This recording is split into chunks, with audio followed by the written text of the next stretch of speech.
System में यही तो हम चाहते हैं कि यही जो गवर्नमेंट पे है उन पे ध्यान दिया जाए, सिस्टम को ठीक किया जाए। ऐसे लोगों को सजा होनी चाहिए, ऐसे लोगों के खिलाफ कड़ी कार्रवाई होनी चाहिए। जो लोग ये देखते ही नहीं कि भाई हमें करना क्या है, हमारा काम और रिस्पॉन्सिबिलिटी है क्या, हमको किस तरीके से काम करना चाहिए, जब उनको अपनी ड्यूटी का पता नहीं है, वो तो भाई डिक्टेटरशिप की तरह रूल कर रहे हैं। तो इंडिया में डिक्टेटरशिप अभी आया नहीं, यहाँ लोग जो हैं वो लोकशाही है यहाँ के ऊपर। लेकिन जितने आप देखें कि जो स्टेटहुड से हम जो है यूटी की तरफ गए हैं, तो कहीं ना कहीं आप देखो ब्यूरोक्रेसी बहुत स्ट्रांग हुआ है और करप्शन भी जो है हाई लेवल क्रॉस कर चुका है। तो इस चीज को देखने की जरूरत है। उम्मीद है कि बहुत जल्दी जो है हमको स्टेटहुड रेस्टोरेशन प्राप्त हो जाएगा, और उसके बाद आप देखेंगे फिर ये जो सारे जो मगरमच्छ हैं ये भीगी बिल्ली की तरह इन पे जो अटैक होंगे, और ये फिर वो सारा काम ढंग से करेंगे। लेकिन इनको शर्म आनी चाहिए ऐसे लोगों को, इतनी हाई क्वालिफिकेशन करके, इतने हाई डिग्रीज लेके, इतने एग्जाम्स क्वालिफाई करके, और फिर आके ये गरीबों को नोचेंगे। कम से कम एक पढ़ा लिखा इंसान तो ऐसा नहीं हो सकता। I can't believe this. ये हो नहीं सकता ना सर। एक आदमी यूपीएससी करके आता है, आईएफएस करके आता है, आईएएस करके आता है, जेकेपीएससी क्वालिफाई करके आता है, तो हम तो उससे एक्सपेक्ट कर सकते हैं। लोग उसको भगवान की तरह देखते हैं कि वो उनकी प्रॉब्लम का अजाला करेगा। ये पता नहीं है कि वो मिलकर के उनका गला घोंट देगा। तो ऐसे सिस्टम के खिलाफ हमेशा बोलता रहूंगा, और बोलना भी चाहिए। और हर व्यक्ति को सामने आकर के अपना हक मांगना पड़ेगा।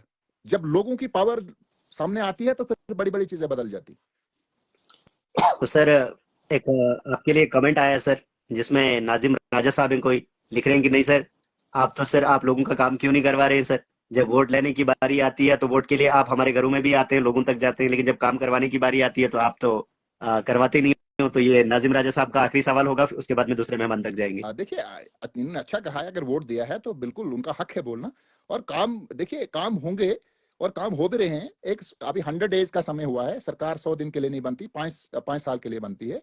थोड़ा सा धैर्य रखिए, धीरे धीरे। अभी एक ही असेंबली सेशन आपका सामने हुआ है, बजट सेशन आने दीजिए। थोड़ा सा आपको सही करना पड़ेगा, और काम होंगे। और काम काम करने के लिए तो ये सरकार बनी है। काम नहीं करेंगे तो भाई इनका भी आगे नहीं, दो चार नहीं होगा। The peoples are smart. तो लोग आप सोचेंगे कि एक ही दिन में हो जाएगा, इट्स नॉट पॉसिबल। आप देखिए, थोड़ा सा अभी 100 दिन हुए हैं सरकार बने हुए। अब आप सोचेंगे कि अभी 5 सालों का काम होगा, तो नहीं, इसमें प्रोसेस होता है। और अब देखिए, बजट भी आगे से आ रहा है, तो काम लोगों के होंगे। उम्मीद रखिए, और उम्मीद पे दुनिया कायम है, और काम होगा। तो चलिए, जितने भी लोग हमारे इस शो को देख रहे हैं, कि अगर इस तरह का कोई किसी और भी मेहमान का सवाल होगा जो आम आदमी पार्टी के पक्षधर माही परियार साहब से रखना चाहते हैं, तो जरूर वो कमेंट में अपना सवाल रख सकते हैं। तो हम जरूर ये सवाल जो है उन तक पहुंचाएंगे। और दूसरी बात, जो लोग हमें रिक्वेस्ट करते हैं ज्वाइन करने के लिए, लेकिन वो ज्वाइन हो नहीं पाते हैं, देखिए इसमें टेक्निकली कुछ इश्यूज है। मैं तो सबकी रिक्वेस्ट को एक्सेप्ट करता हूँ। ये शो एक ऐसा शो है, इधर हर एक शख्स को अपनी बात रखने का मौका दिया जाता है। तो इसमें सर एक चीज ये है कि जब तक आप इसको शेयर ना करो, शेयर और लाइक ना करो, तो तब तक पॉसिबिलिटी नहीं रहती कि आप इसमें ज्वाइन हो सकते हैं। तो चलिए, एक मेहमान हमारे साथ और हैं, जिनका नाम मोहम्मद शफी है। तो मोहम्मद शफी साहब, बहुत बहुत खैर मकदम है आपका सलीम राजा लाइव पर। जी, अस्सलाम वालेकुम और आदाब।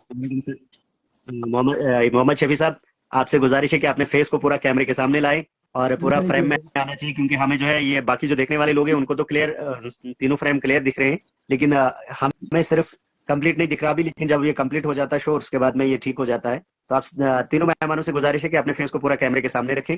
और सर, आप अपना इंट्रोडक्शन दे सकते हैं सर, उसके बाद में और अपनी बात रख सकते हैं। मैं शफी साहब, आवाज आप तक आ रही है? सर, आवाज आ रही है आप जी तक? यार, मेरी हाँ जी शफी साहब, कुछ आवाज क्रैक आ रही है आपकी।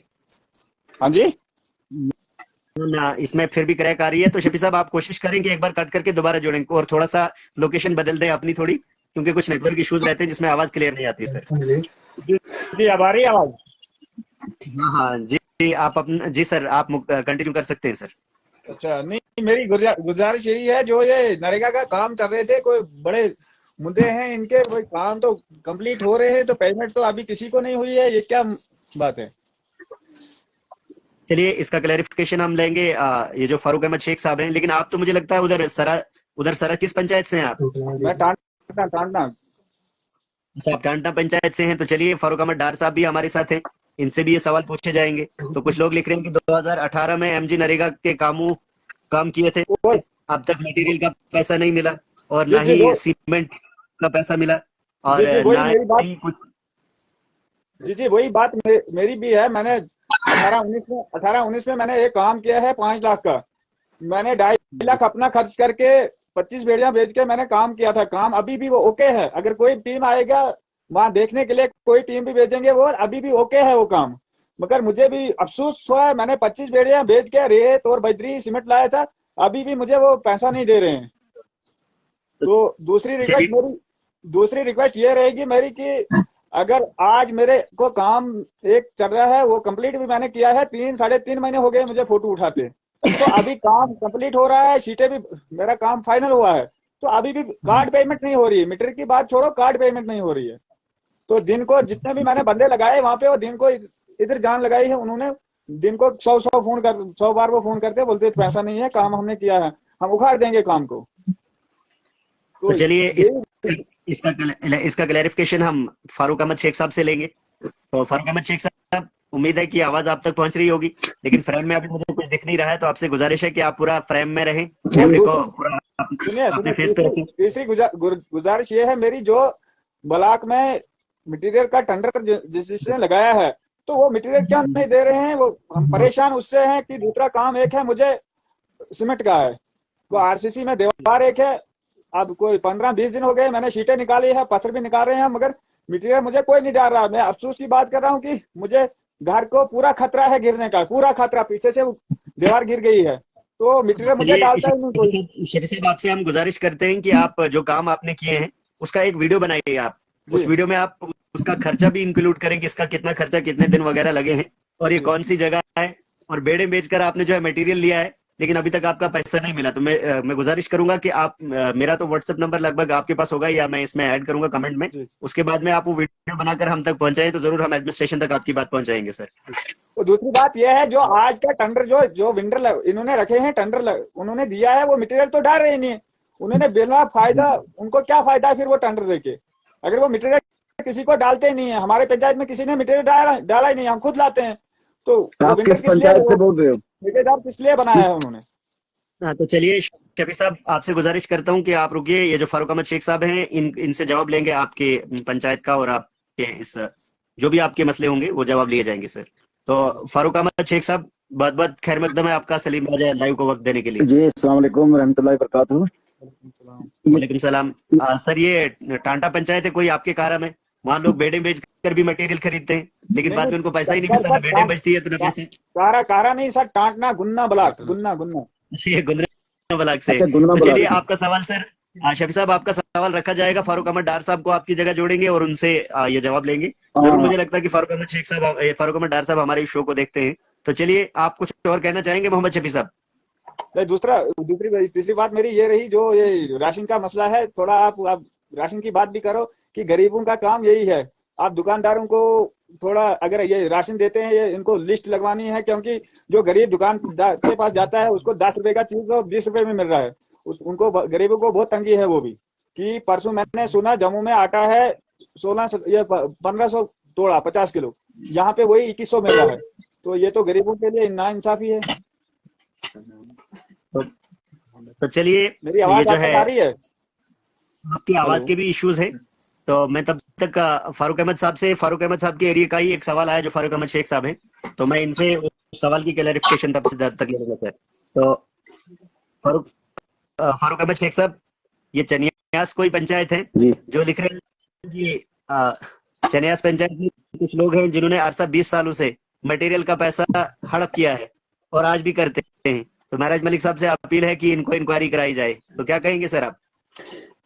देखो, आपने पहले, क्योंकि परसों में महाराज साहब मलिक ने बोला कि जो 22-23 का जो पुराना जो सिस्टम था, अब आहिस्ता आहिस्ता इसमें बदलाव देखने को मिल रहा है, क्योंकि परसों में महाराज साहब मलिक ने बोला है कि मैं, क्योंकि महाराज साहब मलिक ने परसों मीटिंग रखी थी, कि अपने वो काम से आए थे, तो हमने फिर महाराज साहब मलिक को वहाँ ब्लॉक ऑफिस में बैठाया, और वहां महाराज साहब मलिक ने एडमिनिस्ट्रेशन को बोल दिया है कि आज तुम्हारे साथ कोई भी बात हमारी नहीं होगी, आपके साथ हमारी बात होगी मार्च फाइनल में, क्योंकि हिसाब तो लिया जाएगा। महाराज साहब खुद अपनी जबान से बोला है, आज तुम्हारे साथ कोई भी बात नहीं करूंगा, क्योंकि आज हमारे अपने कुछ सिस्टम है, हमें कुछ तहसील का इश्यूज थे यहाँ पे, जो हमारे जग्यास तहसील बन रही है, आज तुम्हारे साथ कोई बात नहीं की जाएगी, तुम्हारे साथ पीडब्ल्यूडी डिपार्टमेंट से मार्च में बात की जाएगी, क्योंकि बाखूबी के 21-22 के जो प्लान थे, ये इन लोगों ने हकीकत में गरीब और मजलूमों के साथ बहुत बड़े बड़े धोखे किए हैं।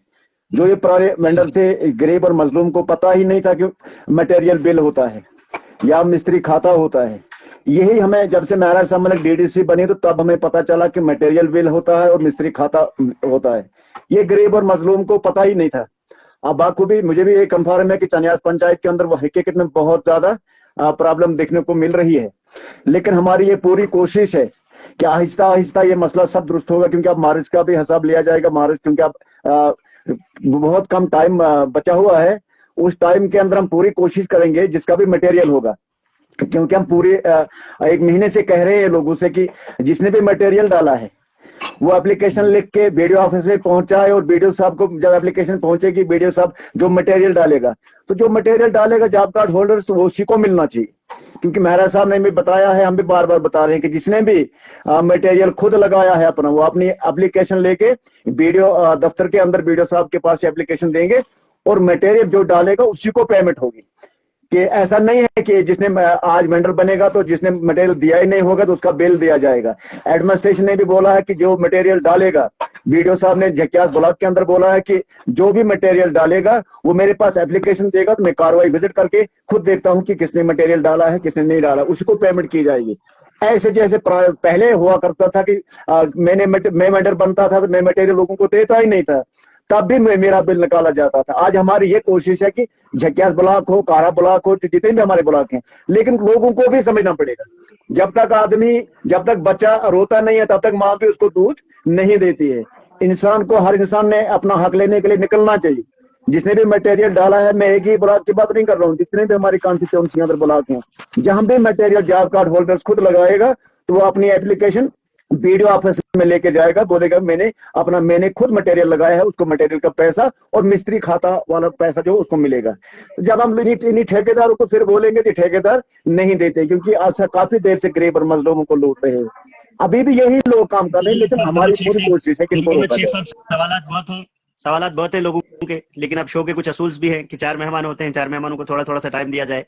तो आपके लिए एक सवाल और है, लेकिन थोड़ा सा जल्द में इसका जवाब मुकम्मल करें आप। ये पंचायत कोटी से है, कोई पंचायत कोटी से है। पंचायत कोटी में जीआरएस को 5 साल हो गए, लेकिन उसकी कोई ट्रांसफर नहीं करता। उसने जो गदर मचाई है वो आप लोगों को मालूम ही नहीं कि उसने कब्रों को भी बिल निकाल दिया है। उसने कब्रों को भी सेफ्टी टैंक समझकर बिल निकाल दिया, और सेफ्टी टैंक ही डाला है उसने उस अपने बिल में।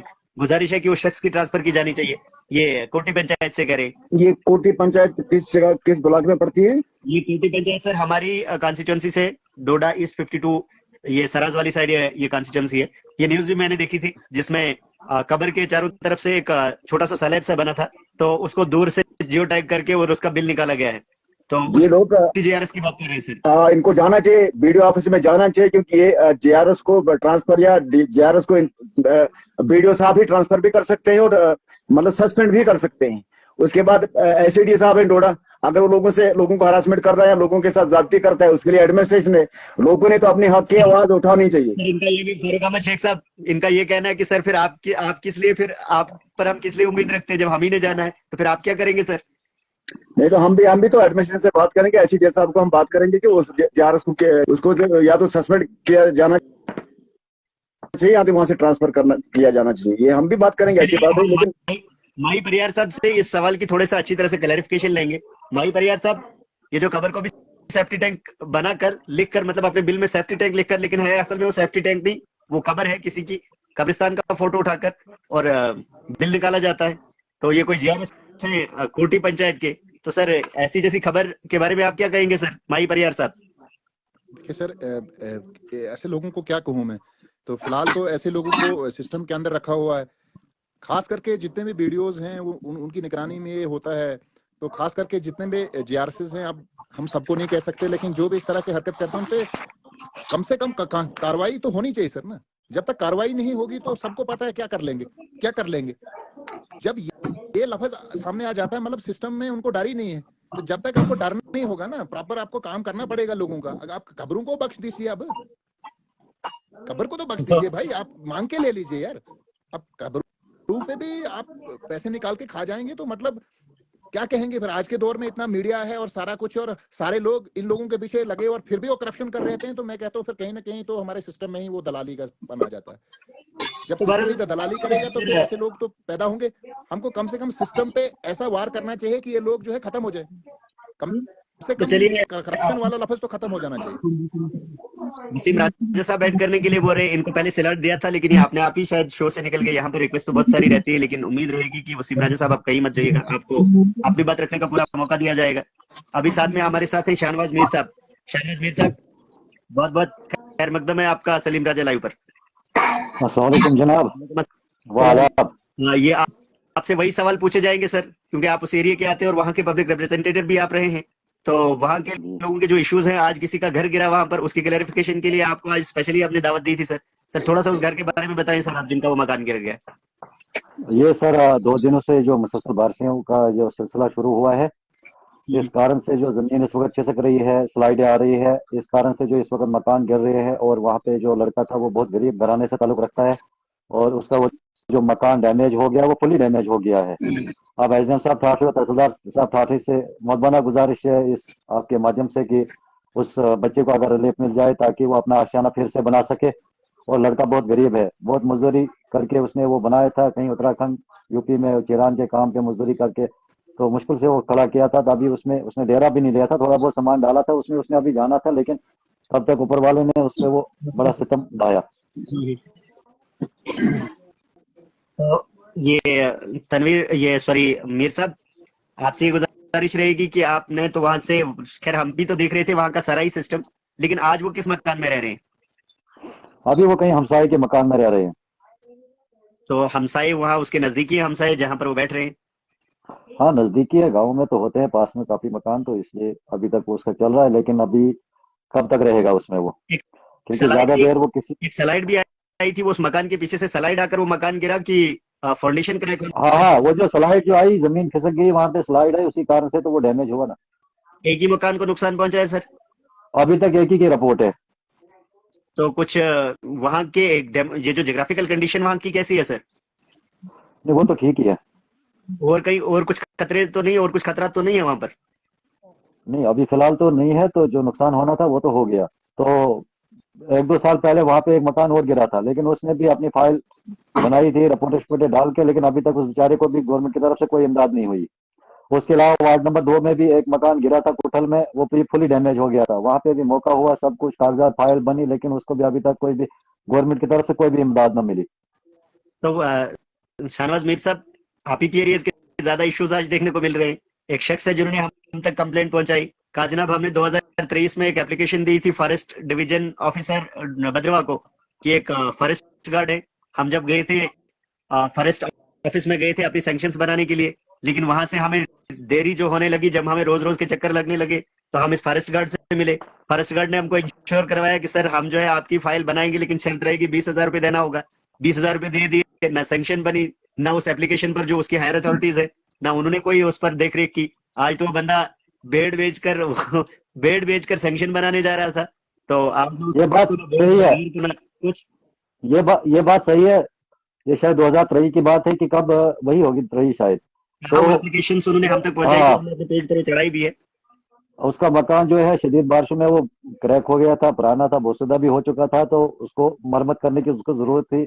उसके बाद उसने उस गार्ड साहब को पैसे दिए, कागज दिए, फाइल दिए, लेकिन फाइल भी गायब तो पैसा भी गायब। उसके बाद 1-2 साल काफी इंतजार करने के बावजूद भी वो फिर डेफो साहब भद्रवा के पास गए। तो डेफो साहब ने वहां पे शायद 2 बार कि 3 बार उसके पास भी वो गया, लेकिन डेफो साहब ने उस पर कोई इंक्वायरी नहीं की, ना उसको पैसा दिलाया, तो ना उसको सैंक्शन मिली। तो चलिए सर, आप कुछ और कहना चाहेंगे शाहनवाज मीर साहब? तो फिलहाल तो इतना ही है। चलिए, बहुत सारे लोग ऐड की दरखास्त करते हैं, आप कमेंट्स में लाइन देख सकते हैं कि कितने लोगों ने ऐड करने के लिए लिखा है। अगर कुछ मैसेज आपका और रहेगा तो आप अपना मैसेज रखें, और उसके बाद में लेफ्ट होने की गुजारिश करेंगे, और बाकी मेहमानों के जो भी इश्यूज होंगे वो यहाँ पर रखे जाएंगे। जो परसों हमने वो बात की थी ठाठे से कारा गुंदो तक जितने भी ये पंप खराब थे, तो एसडीएम साहब तक वो मैसेज गया कि नहीं गया? उन्होंने कंसर्न डिपार्टमेंट को उसके बारे में क्या कुछ राय दी, कोई डायरेक्शन दी कि नहीं दी? तो उसके बारे में कोई पता लगा? तो ये जो जो हैंडपंप की बात हुई थी। हाँ जो नहीं वो तो क्लियर, महराज मलिक साहब ने तो वो बात क्लियर कराई, उन्होंने तो एक हैंडपंप का ताला खुद से तोड़ दिया। हैंडपंप की बात कर रहे हैं ना आप? मेरा तो जैन सर कमेंट पढ़ने की तरफ गया था। अरे हैंडपंप, हाँ उस पर तो अभी खैर महराज मलिक साहब ने एक पंप को तो खुद भी तोड़ा था, लेकिन फिर भी महराज मलिक साहब, ये ठाठरी जो एक सेंट्रल पैलेस है कॉन्स्टिट्यूंसी के ईस्ट 52 का, ये एक सेंट्रल पैलेस है, यहाँ पर तो महराज मलिक साहब को हर बार आना ही आना है। तो खैर अगर ये होगा नहीं तो हम इस पर और भी आवाज उठाएंगे। और जो फारूक और अहमद जो पिछले सालों में जो डैमेज हुए थे, हमारे वार्ड नंबर 2 कुठल में एक मकान टोटली डैमेज हो गया था, टाटा में एक हो गया था, उन दो ने बेचारों ने अपनी फाइलें भी कंप्लीट करके दी थी, अभी तक उनका वो इमदाद नहीं मिले, और आज फिर ये तीसरा वाक़ा आ गया है सामने। तो क्या उम्मीद रखेंगे जनाब ये गरीब लोग गवर्नमेंट पर? तो चलिए अभी हमारा काम रहा कि हम यहाँ पर किसी न किसी शख्स को पकड़कर उनके कान के नीचे घंटी बजाने का काम करते हैं, एडमिनिस्ट्रेशन तक पहुंचाने का काम तो हम जरूर करते हैं इस शो के जरिए से। तो ये जो हैंडपंप्स की बात आपने की, ये जो ठाठरी में एक ऐसा सिस्टम है कि लोगों ने हैंडपंप्स को मोटर लगाकर और उसके बाद में जो फैब्रिकेशन करके उसको पब्लिक के लिए बंद किया और स्पेशली घर के लिए लिया है। और जिन घरों के लिए वो पानी लिया गया है वो कोई छोटे मोटे घर नहीं है, वो कमर्शियल घर है, किराएदार उन घरों में रहते हैं। तो चलिए जो लोग वाले होंगे, जो लोग वाले होंगे, तो जिस कारण से कंसर्न डिपार्टमेंट ने भी उनको आज तक कुछ नहीं कहा, वो तो कंसर्न डिपार्टमेंट की भी गलती है ना कि अगर इस किस्म के वाक़ा कहीं पे होते हैं उनको चाहे एक्शन लेना, क्योंकि वो खाली पर्सनली नहीं था बल्कि वो आवाम के लिए था। तो वो शारामानी चाहे कंसर्न डिपार्टमेंट को कि ये अगर यहाँ पे ऐसा वाक़ा हुआ है, इस किस्म की हरकत जो हुई है या जिन्होंने की है उनको भी शारामानी चाहे। अगर कोई असर रसूख वाला होगा तो उससे थोड़ा मतलब है कि वो पब्लिक का पूरा हक खा ही लेंगे। तो कुछ लोग मेरे इस कमेंट में मेरा नंबर मांग रहे थे, तो मैं नंबर अनाउंस करूंगा, वो लिख लें। और साथ में कुछ लोग लिख रहे हैं कि जनाब एक ही पार्टी का मुबारक हो आपको, एक ही पार्टी के सब लोगों को बिठा के रखते हो। लेकिन चलिए इसमें वो तो बात सही है, अगर उनके भी कुछ मुद्दे हैं, कोई मसला है, वो आ जाए लाइव, उनको कौन मना करता? कौन सी फीस कटते हैं इधर? मोबाइल का रिचार्ज जैसे भी पड़ जाता है 350 महीने का, तो वो भी डालते हैं वो रिचार्ज, तो वो भी आ जाए, वो भी जुड़ जाए, अपने अपने मुद्दे रखे। यहाँ पे मैंने पहले भी बोला था एक बार कि यहाँ पे पार्टियों की बात नहीं है। पार्टी जो होती है वो खाली इलेक्शन के 15 दिन या 1 महीने, इलेक्शन खत्म हुआ उसके बाद चाहे जिस पार्टी के लोग हैं या वोटर है या वर्कर है और जो अपोजिशन में है, जो हारे हैं या जीते हैं, सबका एक ही मुद्दा होता है कि हमने काम करना है। तो 5 साल तक कोई पार्टी नहीं है, ये सब उठे और काम करे, जहां जिसको जहां जितनी जितनी पहुंच है वो करे। लोगों से अगर वोट लिया है उन्होंने भी करना है, चाहे वो हारा या जीता। लीडर इलेक्शन लड़ने से नहीं होता है, लीडर का काम है उसने पब्लिक का काम करना है, चाहे वो इलेक्शन लड़े या ना लड़े, उसको लीडर माना जाता है। अब खाली कोई उठेगा वोट लेने के लिए, उसके बाद गायब हो जाएगा 5 साल के लिए, 5 साल के बाद वो फिर अपना चेहरा दिखाएगा कि हाँ जी मैं पार्टी का बहुत बड़ा क्या कहते हैं खिलाड़ी हूँ, मैं इलेक्शन में फिर उठा हूँ, पिछली बार आप लोगों ने हराया था। ऐसा नहीं होता है। लीडर वो होता है, आवाम का हमदर्द वो होता है कि अगर वो इलेक्शन को भी खड़ा नहीं होगा और लोगों के काम करे। चलिए सर, इसमें हम तो यहाँ पर पार्टी नहीं देखते, ये तो एक चैनल ऐसे बनाया गया है यहाँ पर डेवलपमेंट की और मुद्दे की बात हो, यहाँ तो मुद्दे की बात होती है, यहाँ तो किसी की खिलाफत भी नहीं होती है। चलिए हाँ, जो बने हैं, चाहे अगर हमारा एमएलए महराज साहब है, हमारा एमपी डॉक्टर जितेंद्र साहब है, हमारा इस वक्त सीएम उमर अब्दुल्ला साहब है, हमने तो फरियाद उन्हीं से लगानी है, हमने तो काम उन्हीं से लेना है, तो बताना भी उन्हीं को है। अगर वो गहरी नींद में सोए थे आज तक, तो कम से कम आज भी तो वो जागे। अगर एमपी हमारा जितेंद्र साहब है, उसके पास जो फंड्स आती है वो कहीं दिखी नहीं, उसका कोई प्लान नजर ही नहीं आया। हमारी उससे गुजारिश है कि वो भी अपना प्लान जो है पंचायतों में दे, ब्लॉकों में दे, लोगों तक पहुंचाए, हमें भी पता चले कि एमपी के दौरान में कितना पैसा आया और कहाँ कहाँ खर्च हुआ। जैसे हमारे एमएलए साहब है, अब उनको भी फंड्स आ रही है, उन्होंने भी प्लान बनाना है, उन्होंने भी पंचायतों में देना है, ब्लॉकों में देना है, तब जाके पता चलेगा कि आज ही पैसा कितना आया कितना लगा। अब ये सारे चुप ही बैठेंगे तो चलिए सर, इसमें हमने ये शो इसीलिए रखा है ताकि कि छोटी मोटी डेवलपमेंट की बात यहाँ पर हो जाए। यहाँ पर पार्टीबाजी का कोई सिस्टम नहीं, जो भी शख्स चाहता है इस शो का हिस्सा बने और अपनी आवाज आगे पहुंचाए, तो इस शो को शेयर करें और साथ में आप रिक्वेस्ट भी कर सकते हैं। तो शाहनवाज मीर साहब, देखो एक मिनट सर, देखो कांग्रेस को भी वोट दिया, एनसी को भी दिया, भाजपा को भी दिया, आम आदमी पार्टी को भी दिया, पीडीपी को भी दिया, बताओ किसको नाराज किया?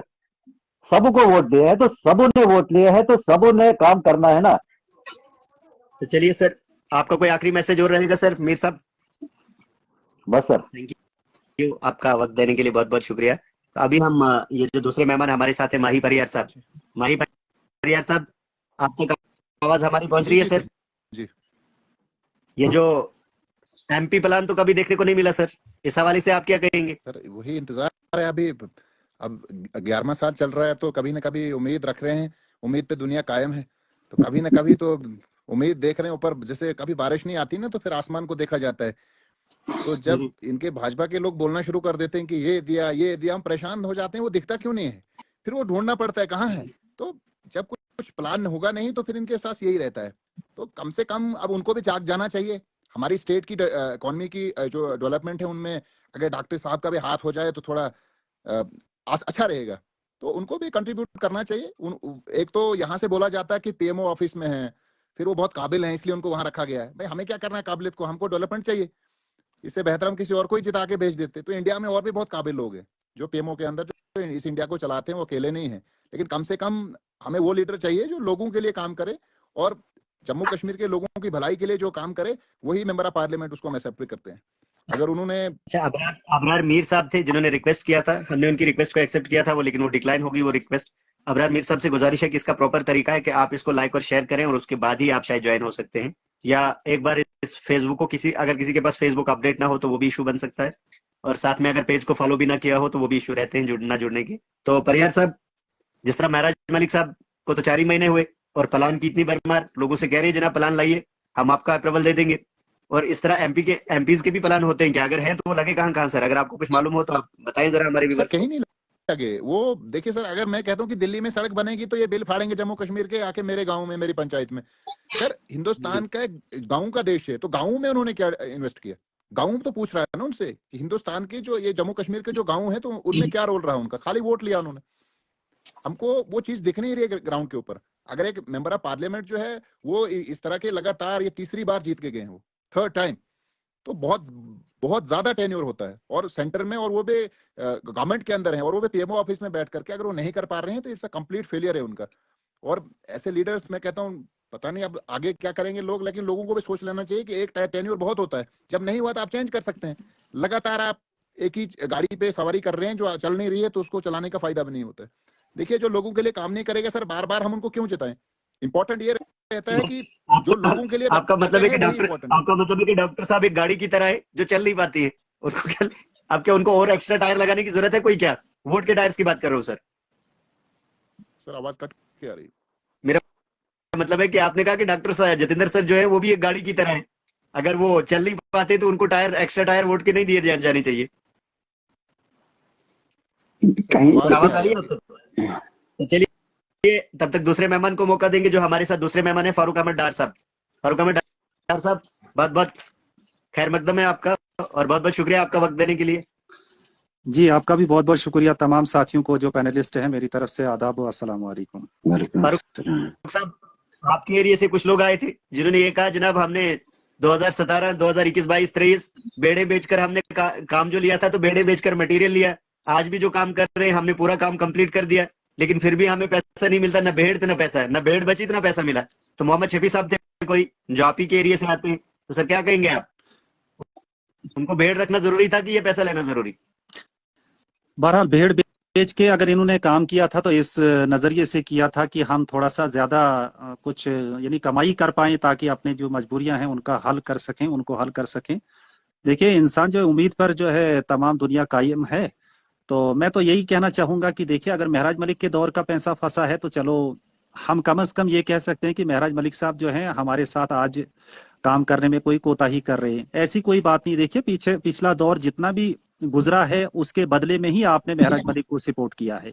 अब जब महराज मलिक ने ये कह दिया है कि अब जो मेरा जो है ये सेशन आएगा, मेरा दौर जो आएगा उसमें पाई पाई का हिसाब जो है डिपार्टमेंटों से लिया जाएगा और मजलूम तक पहुंचाया जाएगा। देखिए जो ज्यादतियां हुई है आवाम के साथ, उनके साथ जो जुल्म हुआ है, हम उसमें भी उनके साथ शाना बशाना शामिल हैं और यही चाहेंगे कि उनका हर मसला हल हो जाए। जी सर, आप कुछ पूछना चाहते थे? और भी सर ट्रांसफार्मर के कुछ सवाल आए थे लेकिन इन्होंने लिखा नहीं कि ये फारूक अहमद शेख साहब से सवाल है कि फारूक अहमद डार साहब से। तो आप इस भाई साहब से गुजारिश है कि वो लोकेशन बताएं कि किस लोकेशन की किस ट्रांसफार्मर की बात कर रहे हैं आप। और साथ में लतीफ मुगल साहब कह रहे हैं कि जनाब डिबेट में मजा आता है, एक ही पार्टी के सब लोगों को लाकर डिबेट में मजा नहीं आता। तो चलिए साहब, लतीफ मुगल साहब आपको भी हम दावत देते हैं हमारे शो में। आपकी मेहरबानी होगी अगर आप हमारी दावत को कबूल करेंगे और आपको भी अपनी बात रखने का मौका दिया जाएगा। तो उसके बाद में अभी फारूक अहमद शेख साहब आप कुछ कह रहे थे सर? हाँ, फारूक अहमद शेख साहब, ये मुगल डॉक्टर जितेंद्र अदीब साहब, ये आवाज सर किस चीज की आ रही है? थोड़ा सा म्यूट रखें, दूसरे मेहमान जो म्यूट रखें, फारूक डार साहब म्यूट रखें जरा आप। जी फारूक अहमद शेख साहब आप मुकम्मल कर सकते हैं जी सर। जी, अभी माई परिहार जी बोल रहे थे ना, क्या इस सवाल इनसे पूछा जा रहा था डॉक्टर जितेंद्र जी का। डॉक्टर जितेंद्र जी को 11 साल हुए, लेकिन कभी हमारे डिस्ट्रिक्ट की बात उन्होंने की ही नहीं। एक दफा डोडा के अंदर उनका आना हुआ था। डोडा में उन्होंने एक बयान, एक कॉन्फ्रेंस में एक बात बोली थी कि डोडा के लिए कौन कौन सी डेवलपमेंटें हुई, लेकिन सरासर क्लियर झूठ बोला था। क्योंकि डॉक्टर जितेंद्र जी अब तीसरी बार वो एमपी बने हैं हमारे स्टेट जम्मू कश्मीर के, लेकिन कभी उन्होंने ये सोचा ही नहीं कि मेरा जो डिस्ट्रिक्ट डोडा है, डिस्ट्रिक्ट खास करके हमारे डिस्ट्रिक्ट डोडा के लिए कोई भी डेवलपमेंट उन्होंने की ही नहीं। बिल्कुल सरासर गरीबों के साथ बेइंसाफी। और ना कभी उन्होंने ये बात उठाई कि स्टेट जम्मू कश्मीर के हालात कैसे हैं। स्टेट जम्मू कश्मीर की बेरोजगारी पे उन्होंने कभी बात की ही नहीं।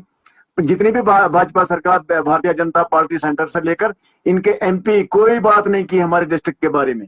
कभी सोचा ही नहीं इन्होंने कि डिस्ट्रिक्ट डोडा भी कहीं है, कहीं खाते में है।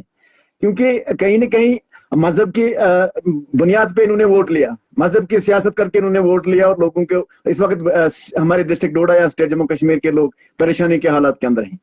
ये कहीं ना कहीं लोगों की ही कमजोरी है, जिन्होंने इनको मजहब के नाम पे वोट देकर इक़्तिदार में लाया और सोए हुए हैं। कभी भी बात नहीं उठाई इन्होंने, चाहे असेंबली में हो या चाहे पार्लियामेंट के अंदर हो। कभी सुना ही नहीं हमें डॉक्टर जितेंद्र जी से कि पार्लियामेंट के अंदर कभी कोई बात उठाई, स्टेट की बात उठाई या बेरोजगारी की बात उठाई नहीं।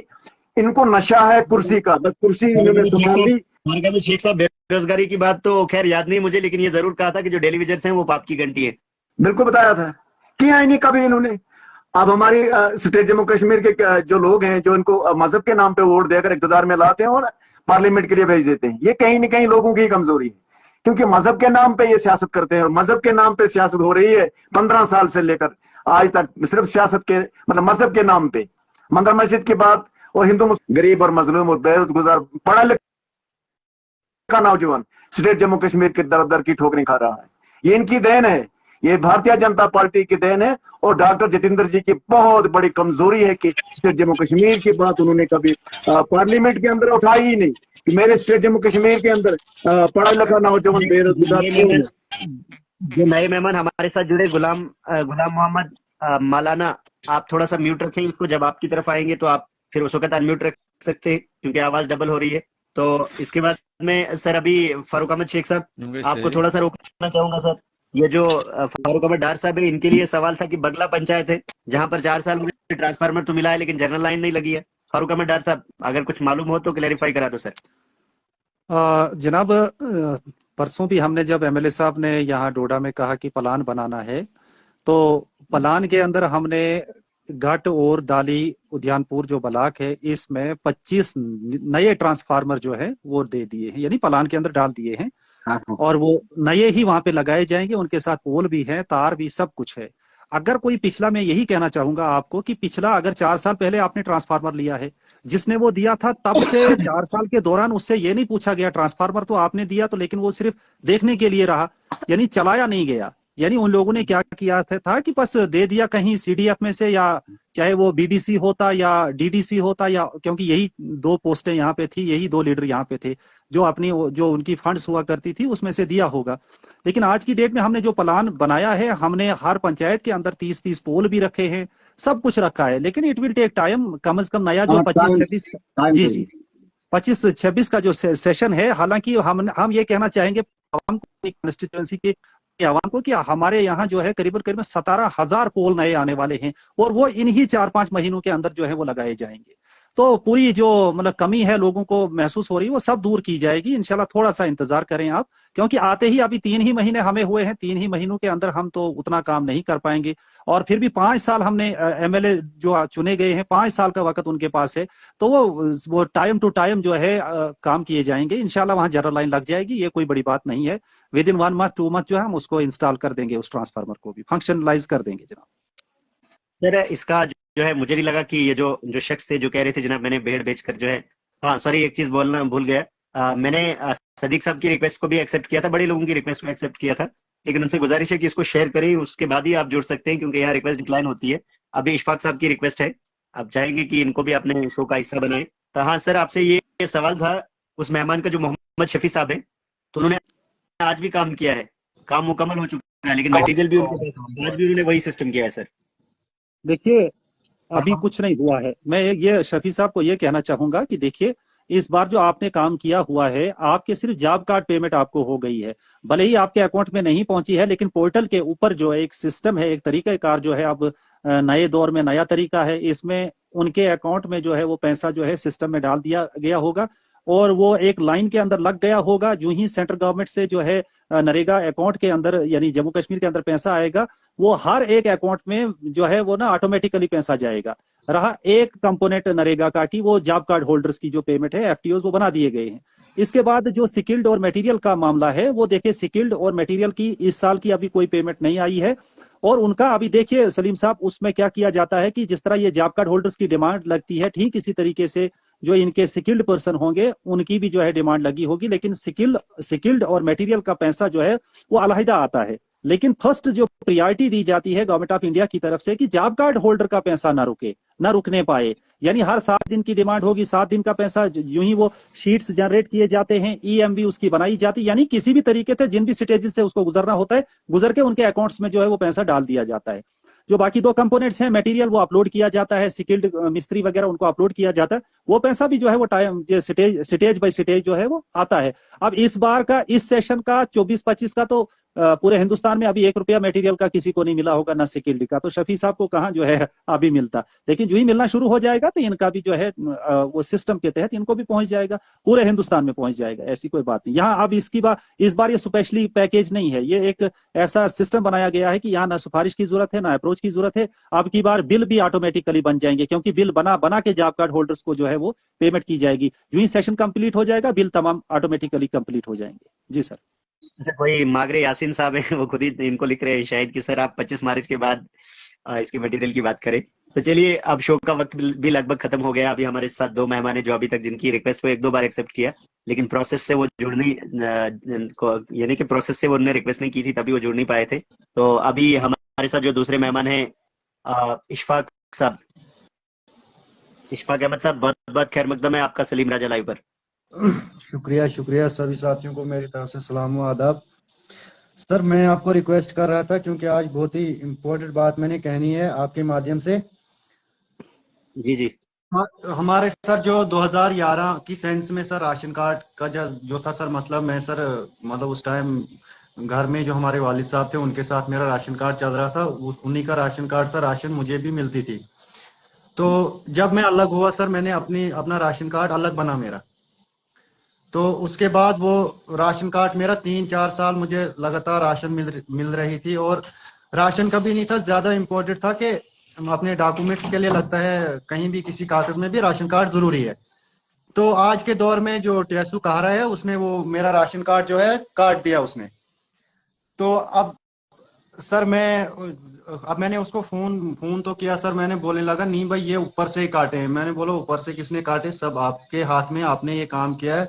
अगर मेरा राशन कार्ड 3 साल से चल रहा था, तो इस टाइम अगर आप आए तो आपने मेरा राशन कार्ड क्यों काटा? तो सर ये तो ऐसी प्रॉब्लम्स तो यहाँ भी देखने को मिली है। तो अभी चाहूंगा मैं थोड़ा फारूक अहमद साहब थोड़ा सा इस पर क्लैरिफिकेशन दें आप, और उसके बाद में बहुत सारे लोगों के कमेंट में सवाल भी है, लेकिन वक्त भी खत्म हो गया है। तो फारूक साहब सिर्फ 2 मिनट लगाए आपने इस ये जो भाई साहब कह रहे हैं कि जनाब राशन कार्ड तो पहले हम राशन कार्ड पे थे, जब सेंसस हुई थी सेंसस में भी थे, लेकिन आज राशन कार्ड से डिलीट है, गायब है, ये कैसे गायब है सर? हाँ, दोबारा मैं तो यही कहना चाहूंगा, थोड़ा सा ये कह रहे हैं कि 2011 की सेंसस में ये थे। मैं इनसे साथ में थोड़ा सा कुछ पूछना भी चाहूंगा कि आप थोड़ा सा हजरत ये बताइए कि आपने अपने वालिदैन से राशन कार्ड कब अलहदा किया था? मैंने सर राशन कार्ड अलहदा किया था लगभग 3 साल हो गए मुझे, अलग राशन कार्ड था, हर चीज मतलब राशन कार्ड अलग, मेरा सब अलग, मैं अलग अब हो गया था घर वालों से, राशन कार्ड मेरा अलग चल रहा था। तो जैसे आज के दौर में वो राशन कार्ड जैसे चल रहा था, तो ये आज ही वो राशन कार्ड काट दिया गया। अच्छा, यानी 3 साल पहले आपने बनाया था? जी जी जी जी। दरअसल आज की डेट में वो मतलब जहां तक मुझे लग रहा है, देखिए सलीम साहब आपको भी ये नॉलेज होगा कि राशन कार्ड बनाने का एक ऑर्डर जो था वो मेरे ख्याल में 2014 के बाद मिला ही नहीं है। सिर्फ उन्हीं लोगों के रिन्यू किए जाते थे जिनके ऑलरेडी थे। हालांकि कल परसों मेरे टीएसओ ऑफिस 2-3 में बात हुई, यानी 2018 का जो बच्चा पैदा हुआ है उसको भी राशन कार्ड के ऊपर नहीं एंट्री की जाती है, बल्कि 2016 से पहले जो, यानी 2016 से पहले जो बच्चे पैदा हुए उनको जो है जब अपडेट किया जाता है राशन कार्ड तो वहां देखते थे कि भाई किन बच्चों की कितनी एज है, यानी 2016 से पहले उन्हें अपडेट में एंटर किया जाता था। अब न जाने आपका राशन कार्ड किस यार दोस्त ने, मेरे ख्याल में, अब क्लियर मुझे भी नॉलेज नहीं है कैसे बनाया था, और 3 साल आपने राशन ले लिया और आज की डेट में हो सकता है उसको कंपेयर किया गया होगा 2011 की सेंसस के साथ, और आज भी आप अपने वालिदैन की उस सेंसस में ही पाए जाते हैं। तो ये वजह हो सकती है। लेकिन अगर कुछ इसमें कुछ डाउट है, थोड़ा सा आप, मैं आपका नाम भी लिख लेता हूँ, थोड़ा सा आपका ये एड्रेस लिख लेता हूँ, मैं इसको वेरीफाई करूंगा ऑफिशियल लेवल पे, और मैं कल शाम को आपको, या टेलीफोन नंबर भी मेरा रख लें। आपका टेलीफोन नंबर क्या है सर? मेरा है 97। जी बताएं आगे। 9797 979769 जी कैरी ऑन। हाँ आगे बढ़े आप। 72 72 66।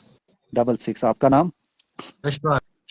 अच्छा, अशफाक अहमद साहब, आप काहरा में रहते हैं? जी। आपका डीलर कौन है? डीलर का नाम? जलालुद्दीन।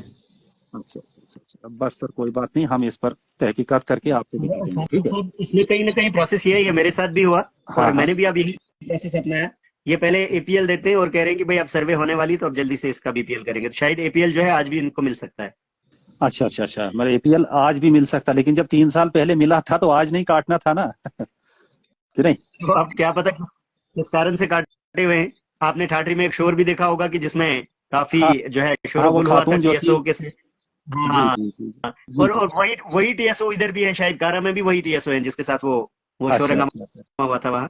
ठीक। तो ऐसे उनके पास तो बड़े केसेस ऐसे आए हैं। अब खैर सर, दूसरी बात फारूक साहब ने किया है, मैं अभी किसी को ऑनलाइन लेता इस पे ना, जो एक्सपर्ट है फूड एंड सप्लाई के, लेकिन अब इसमें नहीं किया जा सकता है। थोड़ा सा दूसरा मोबाइल चाहिए था उसके लिए, तो अब सब कुछ नंबर शंबर इसी में सब कुछ होता है, आपको पता ही, थोड़ा सा मुश्किल हो जाता है।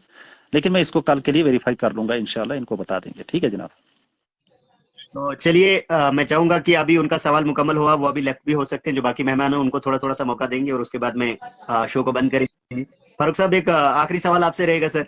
आपके एरिया के सईद एजाज हुसैन साहब, वो कहते हैं जनाब, जो चूलान, जो बच्चे अपने माँ बाप से बच्चे अलग हुए थे कुछ ही देर पहले, मतलब साल या 1.5 साल पहले, तो जो पटवारी साहब हैं वो कह रहे हैं कि जनाब मैं तो आपका चूलान भरूंगा नहीं, क्योंकि जब तक मुझे तहसीलदार साहब ऑर्डर करे। तो क्या इसमें भी कोई ऑर्डर लेने की जरूरत पड़ती है क्या उनको? बहरहाल एजाज साहब ने आपके चैनल पे भी ये बात कही, हो सकता है कि अभी आधा घंटा पहले हमने फोन करके कहा था सर, और फोन करके कहा था सर। जी आधा घंटा पहले हमने वहाँ के नंबरदार से भी बात की, तो उनके साथ भी बातचीत हो गई। उन्होंने कहा कि हमने अपने रजिस्टर के ऊपर इनको चढ़ा दिया है, लेकिन जो नया रजिस्टर जो पर ईयर ये सबमिट करते हैं तहसील ऑफिस में, तो वो अभी उन्होंने नहीं किया है। वहाँ के नंबरदार अल्ताफ साहब हैं कोई, उन्होंने कहा अभी हमने नहीं किया है, तो मैंने इनको बता दिया कि आप कल फ्राइडे है तो आप वो जमा कर लीजिएगा, ताकि मंडे से हम उन लोगों को चालान दिला सकें। क्योंकि आपने अगर रजिस्टर पे वो नोट किए हैं तो पटवारी क्यों नहीं देगा? तो अगर आपने ही नहीं, अगर नंबरदार ने ही गलत किया होगा, उसने ही उनको नोट नहीं किया होगा, तो वो नंबरदार की गलती है, तो उसके बारे में फिर जो है वो इंशाल्लाह तहकीकात की जाएगी। देखिए, हमें प्रॉपर चैनल पहले जाना चाहिए, जो ये सिस्टम है उसके तहत पहले जाना चाहिए, फिर जो भी वहां पे गलत पाया जाएगा उसको हिसाब लिया जाएगा। अब ये आपको पता है इनकलाब का दौर है, यहाँ माफ किसी को नहीं किया जाएगा। अपनी ड्यूटी, जिसकी भी जो ड्यूटी है उसको ईमानदारी से करनी चाहिए। फिर जहां जो भी वहां पे गलत पाया जाएगा तो उसका जो है वो उसका अंजाम भुगतना पड़ेगा। तो हमने ये इस पर डिस्कस किया हुआ है, तो इंशाल्लाह विद इन 2-3 डेज ये जो है टोटल क्लियर हो जाएगा।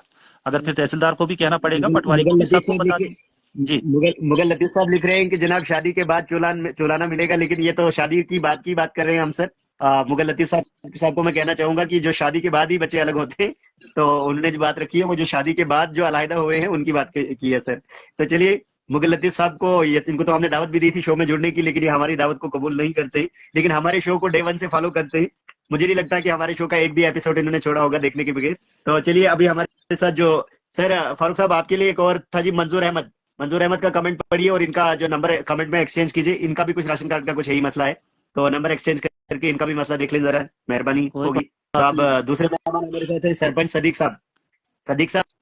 बहुत बहुत शुक्रिया आपका, जो हमें वक्त दिया आपने। जनाब अस्सलाम वालेकुम। मुझ तक आवाज आ रही है? फारूक साहब आप जरा तब तक म्यूट रखें। फारूक साहब से गुजारिश है कि आप म्यूट रखें तब तक। सलीम साहब अस्सलाम वालेकुम, और आपके साथ जो देखने वाले हैं उनको भी मेरी तरफ से सलाम पेश खिदमत है। असल में अभी ये जो चुलाने की आप बात कर रहे थे, तो अगर इजाजत हो तो थोड़ी सी रोशनी मैं इस पे डाल दूंगा। जी जी।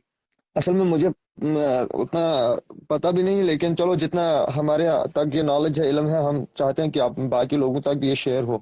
देखिए, जो चुलाना रजिस्टर होता है ये नंबरदारी फिल करता है, नंबरदारी लिखता है, लेकिन अभी तक जो इन वो सईद एजाज का पटवारी है वही भी हमारा भी पटवारी है।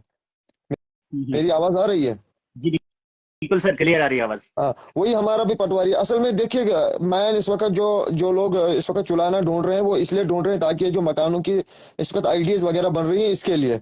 अदरवाइज ये चुलाना बाकी किसी चीज के लिए इनको नहीं लग रहा है।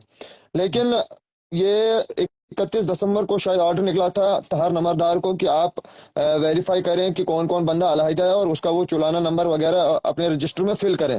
और बहुत सारे नंबरदार ऐसे हैं जिन्होंने अपने वो चुलाने रजिस्टर जो है तहसील हेडक्वार्टर में जमा भी कर दिए हैं, जिसमें अभी कुछ नंबरदार तहसील डोडा में। सदीक साहब, मतलब आपका कहना यह है कि जब ये ऑर्डर हुआ, जब ये बजट आया कि भाई आपने पीएमएवाई के मकान बनाने हैं, उसके बाद वो बच्चे अलग निकले, नहीं, ये अब कहीं ना कहीं ये कहना है?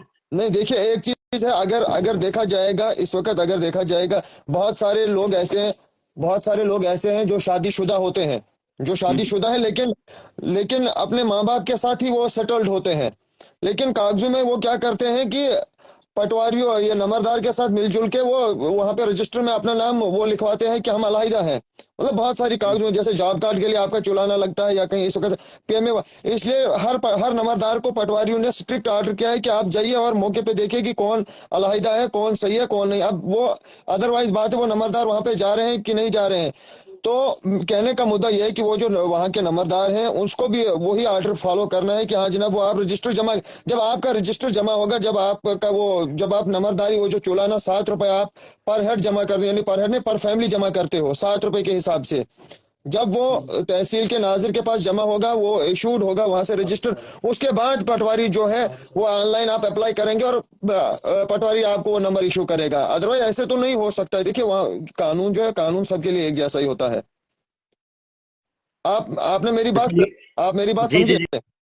जी जी जी बिल्कुल। तो तो ये सर, इस वक्त लोग पता क्या कर रहे हैं, लोग सारे बोल रहे, देखो हर एक लोग यही चाहता है कि मुझे इसका फायदा हो, लेकिन सीधा जाते हैं पटवारी के पास, नहीं जनाब मुझे वो चुलाना नंबर दे दो। वो कहाँ से, जब तक ना आप ऑनलाइन अप्लाई करेंगे, जब आप ऑनलाइन अप्लाई करेंगे, नंबरदार से नंबर लेके ऑनलाइन अप्लाई करोगे